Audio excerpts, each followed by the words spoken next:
So in this episode, talking about orcs, we're going to be going over the big mech. And we're going to go over both of them at once because one of them is really simple, doesn't really deserve its own video. So the first entry here is the big mech with shock attack gun. So the big mech is a shock attack gun, a single model armed with a shock attack gun and stick bombs. It may be accompanied by a Rottweiler. There are no options. It is standard, pretty much stats here: 5-inch move, 3+ weapon skill, 5+ ballistic skill, strength 5, toughness 4, wounds 4, 3 attacks, 7 leadership, and a 4-up save. He has Irigo, Mob Rule, and Daka. And he can repair, so all the big mechs, both the big mechs can repair a clan vehicle.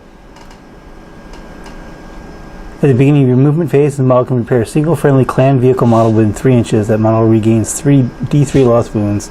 A model can only be repaired once per turn. Now that seems to be different than what was in the codex, or in the index I mean, because the index, wasn't it say vehicles without fly? That's very interesting.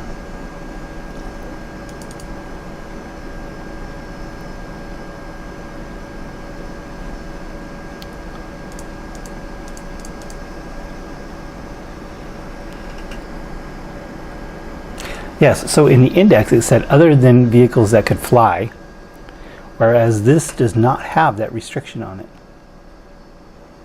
So if you can get a flyer within 3 inches, you can technically fix it. And I'm pretty sure that was not in the facts either, so. Very... Oh, it's a big mech on bike. Let's see if... Yep, other than models that can fly. So the restriction on the big mechanic that it can't fix flyers is gone. It's a very interesting change. You still can't repair it while you're inside the vehicle, unfortunately, which would be really nice. But yeah, that's an interesting change. So the shock attack gun is a 60-inch range, heavy D6, strength 2d6, AP -5, d6 damage. Before firing this weapon, roll once to determine the strength of all its shots. The result is 11+. Each successful hit inflicts D3 mortal wounds on the target, in addition to any normal damage. This is pretty expensive for what you get, actually. With only D6 shots and ballistic skill 5, even with Daka, and if you use these bad moves, rerolling ones, you're not going to do a whole lot of damage. If you get 1 or 2 hits, if you get 1 hit, 1 wound through a turn, you're doing pretty good. And for the investment of 80 points, that's not a great investment, I don't think. So it is heavy, you can't move and shoot without penalty. I guess it would be an okay HQ choice if you're planning on having just some vehicles sit in the back, especially mech guns, which are vehicles. Are they still vehicles? That's a good question. I better double check that.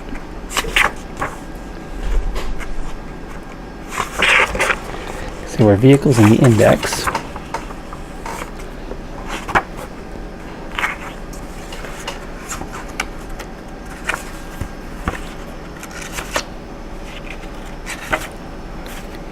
Yes. Okay, so mech guns are still vehicles. Great. So this would be an okay choice if he's going to sit back and shield some and repair some mech guns and fire his shock attack gun at the same time. It's okay. I think it's a little pricey for what you get. If it was 2d6, then maybe I could see the 80 points, because then you might actually get some damage through on a reliable basis. But the biggest problem, of course, is there are no options. You cannot give this guy a force field. So this is just simply meant to be a HQ choice because they have a plastic model for it. That's pretty much why it's in here. And the shock attack gun is unfortunately still a letdown. You have to get really hot with your dice for it to do any real damage. It is nice that any hit does a D3 mortal wounds, not just hits a 6. So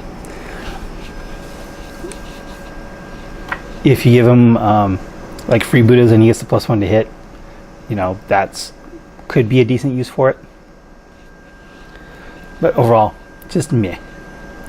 And Big Mech in Mega Armor of course, is just that. It's the Big Mech and Mega Armor. There is no individual model for this. He comes in part of the Mega Knobs box. So, and he's pretty much the same stats as he's got 1 inch less move and a 2-up armor save, of course, and an extra wound for being in Mega Armor. Big Mech and Mega Armor is a single model armed with a custom Mega Blaster and Power Claw. It may be accompanied by a Grot Oiler. So he's got the same big mechanic rule where there is no restrictions on flyers. Very interesting. So he clocks in at 99 points in stock form. And if you take this guy out, you will almost always have a force field, which is 20. Or I mean, I guess you could give him a teleport blaster if you really want to, which isn't very expensive at all. I just looked that up, but I lost my notes. I mean, it's super cheap. Teleport Mega Blaster is, no, it's 18 points. Wow.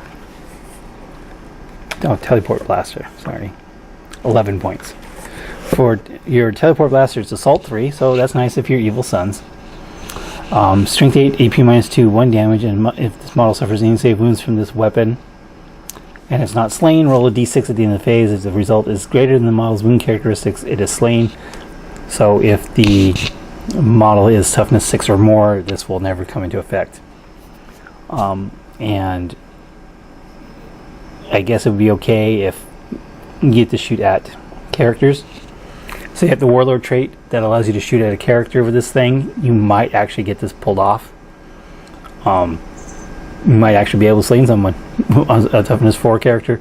You get through here, you assault 3, you get 1 wound through, and then you roll a 5 or 6 at the end of the phase. With a reroll, of course, if you really wanted to. And you can slay a character with the Warlord trait that allows you to target characters. Yeah, not a bad use. I don't know if it's worth 11 points over a force field, because you can take either the Teleport Blaster or the custom force field, but not both. Let's see, you can replace the custom Mega Blaster with a Kill Saw. So you give me Kill Saw and a Power Claw. But you don't get any extra attacks, because it doesn't say you get extra attacks from having 2 weapons. It only says if you have 2 Kill Saws, you get the extra attack. So that's only if you'd want to have, because I generally like Kill Saws for that extra AP and that extra damage, and for the set damage. I generally prefer Kill Saws over Power Claws, especially since the price is only at 2 points difference. And you can replace its custom Mega Blaster with Kill Saw or 1 more items from the shooting weapons list. So if you want to drop the custom Mega Blaster down to a custom shooter, save 7 points, you can do that, which is not a bad option in my opinion. And you may take, as I said, a Teleport Blaster or the custom force field. So this is your primary index force field. In fact, this is your own, let's see, one of only 2 models in the index, or in the codex, sorry, primary codex force field, as this is only one of 2 models that can take a force field. So at minimum, you're going to be looking at 112 points for a Big Mech with a custom shooter and a force field, and that's the cheapest you can get it. It's not very good. These HQs are kind of expensive for what you get, as far as I'm concerned. Yeah, so there's not much else to say. It's just a Big Mech and Mega Armor. Because it gets that 1 extra wound and the 2-up save over the standard Big Mech, and he's too expensive to just sit in the back with a force field, in my opinion. You're investing too many points in something that's not going to do anything during the game. Back in the old index, when you just have a regular Big Mech with a force field, that is not a lot of investment. And you could have multiples of those without too much problems.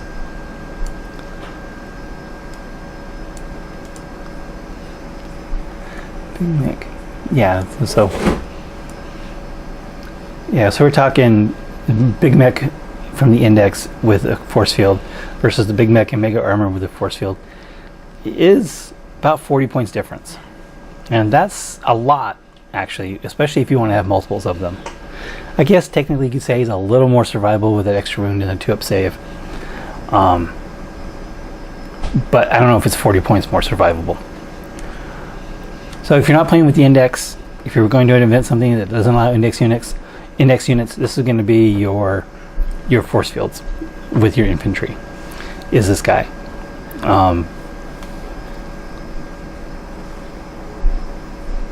And it'd also be a good choice to give him the rare armor inside an important transport.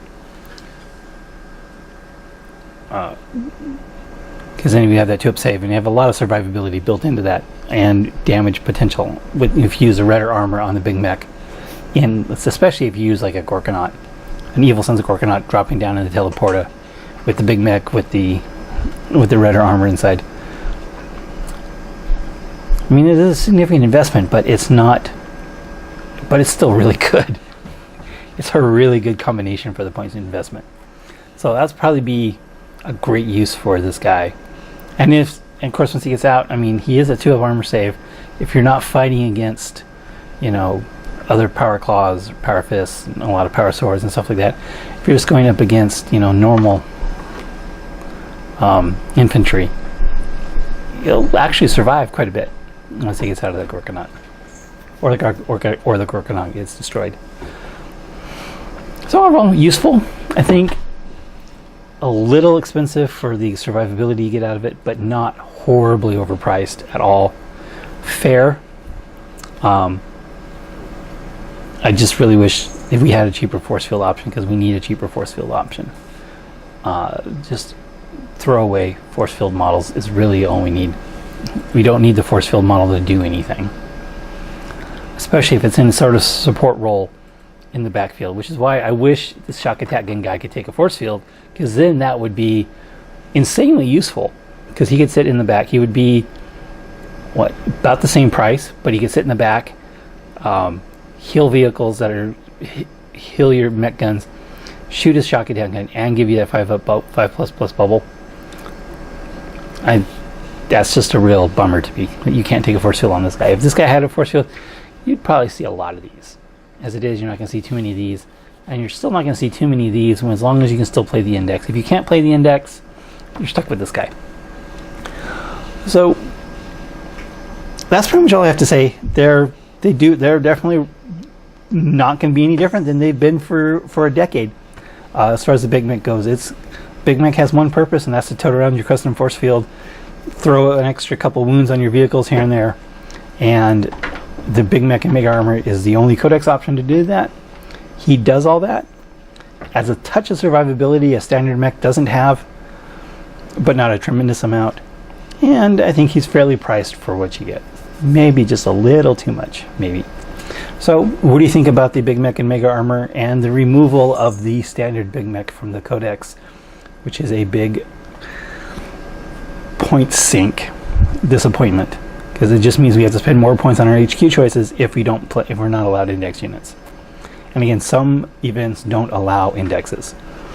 Make sure you know that before going into an event, if you can take index units or not.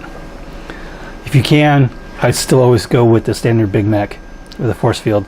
Save yourself 40 points, and which is buy another.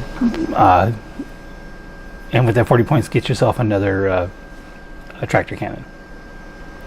But if you're not, he's gonna do the job. Same job Big Mechs have always had. Thanks for watching. Thank you for watching this episode of Talking About Orks. Please subscribe and hit the bell button for notifications for new Talking About Orks videos every Wednesday, new battle reports every Friday, and hobby videos whenever I can. Thanks for watching.